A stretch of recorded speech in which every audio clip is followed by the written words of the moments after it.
Hello and welcome. I am Maestra Teacher and this is my 5th and 6th grade Oasis channel. I've been a teacher for more than 20 years and I've taught gen ed and bilingual classes as well. In today's video, we will be discussing how to have a great mentor and mentee relationship. If you are a new teacher or new to teaching, know that you will probably be assigned a mentor at your campus. Or if you have been teaching for a while and you're doing an excellent job, you will probably be asked to mentor someone new. However, not all mentors and mentees are created equal. A great mentor is someone who offers help, guidance, and solve problems. They are experts in their matter and they are going to be holding your hand throughout the school year.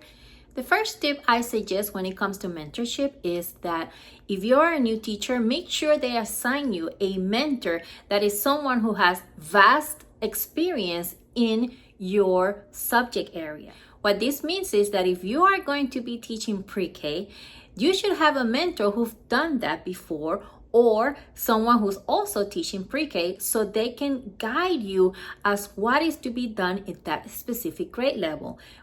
The same thing if you're going to be teaching a specific subject, for example, math, make sure you have a mentor who is also a math teacher. This will be essential to your success.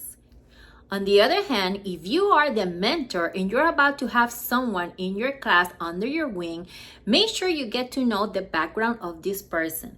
What I mean by this is that not all the mentees are the same.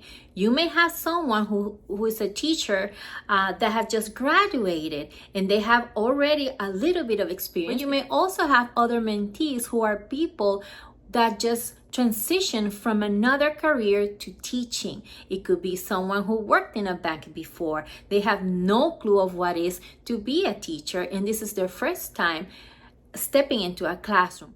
If you know their background, then you can better guide them. So having the correct mentor matters and getting to know your mentee also matters. My second tip for having great mentor and mentee relationships have to do with observation.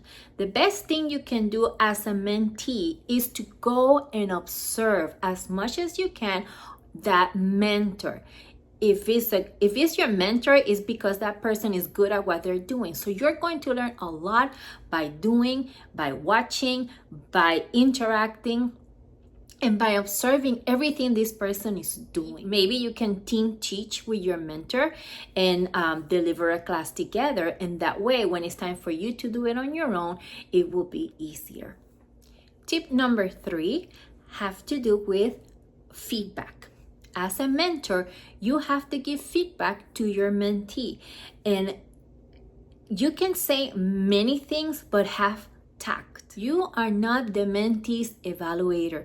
You are their guide. You are their mentor. You're supposed to help them with what they are doing wrong so they can grow as a teacher. Criticizing, feeling better than the mentee because you've been doing this for 10 years is not going to help the new teacher. My 4th tip for mentor and mentee relationships is that you as a mentor make yourself available. Maybe you can set up a time every day that you're going to meet with your mentee to give feedback and plan ahead, especially in the first few weeks of school with these new teachers who are very overwhelmed with everything that is going to be thrown at them. You can have a meeting with them every day. I've done this before. I meet once a day or once every 2 days, see how they're doing. Sometimes we meet on Fridays to plan the next week ahead, especially in the beginning. So to help them with lesson plans, to help them with how to make materials, how they're going to be doing their classroom management for their different activities, to help them set centers. And you can also help them with parent communication. And my last one is to be patient. If you're a mentor and you're receiving a brand new teacher that is not doing well, that doesn't mean that teacher will eventually not be successful. It takes time to be successful as a teacher. Year after year, You grow as a teacher, you learn new things, new strategies, you change, and you become the great teacher that you will be. Has to do with providing some sort of materials that you can share with your mentee. When you are a new teacher and you just arrive to a bare empty classroom, you usually don't have anything. And as a mentor, you've been there a long time, so you can provide some materials. Maybe a lot of new teachers have no money because they have not been paid yet, or they have not even come from a background of teaching, so they don't even know how to set up a classroom.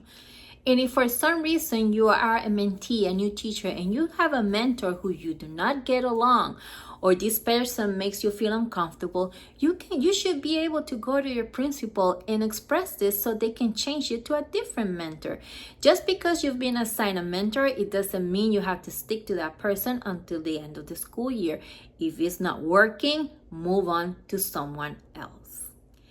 Well, there you have it. Those are my quick tips on how to have mentor and mentee relationships that are successful.